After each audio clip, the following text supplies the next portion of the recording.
أعوذ بالله من الشيطان الرجيم. سورة الحاقة مكية. بسم الله الرحمن الرحيم. الحاقة ما الحاقة وما أدراك ما الحاقة كذبت ثمود وعاد بالقارعة فأما ثمود فأهلكوا بالطاغية وأما عاد فأهلكوا بريح صرصر عاتية سخرها عليهم 7 ليال و8 أيام حسوما فترى القوم فيها صرعا كأنهم أعجاز نخل خاوية فهل ترى لهم من باقية وجاء فرعون ومن قبله والمؤتفكات بالخاطئة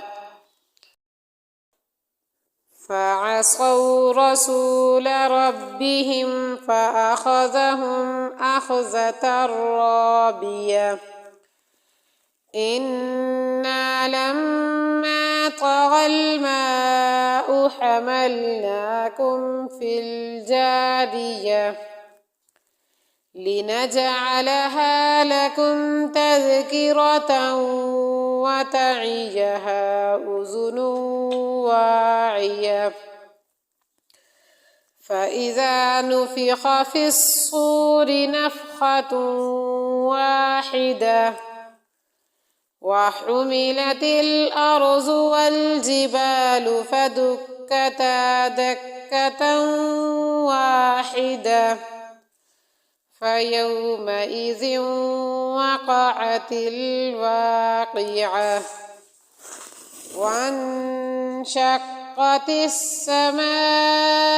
فهي يومئذ واهية والملك على أرجائها ويحمل عرش ربك فوقهم يومئذ 8 يومئذ تعرضون لا تخفى منكم خافية فأما من أوتي كتابه بيمينه فيقول هاؤم اقرءوا كتابيه إني ظننت أني ملاق حسابيه فهو في عيشة راضية في جنة عالية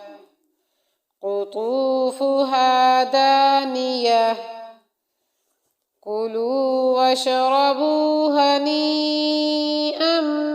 بما أسلفتم في الأيام الخالية وأما من أوتي كتابه بشماله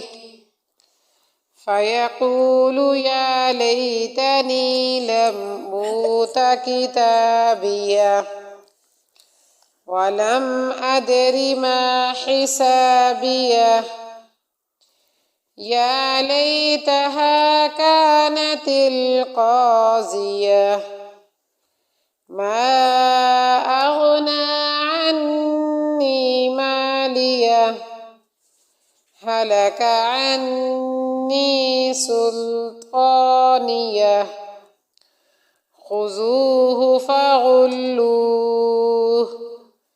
ثم الجحيم صلوه ثم في سلسلة ذرعها 70 ذراعا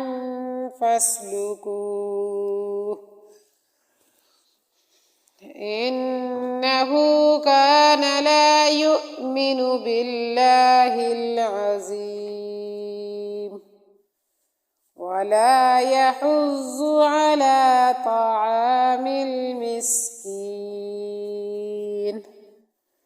فليس له اليوم هاهنا حميم ولا طعام إلا من غسلين لا يأكله إلا الخاطئون فلا أقسم بما تبصرون وما لا تبصرون إنه لقول رسول كريم وما هو بقول شاعر قليلا ما تؤمنون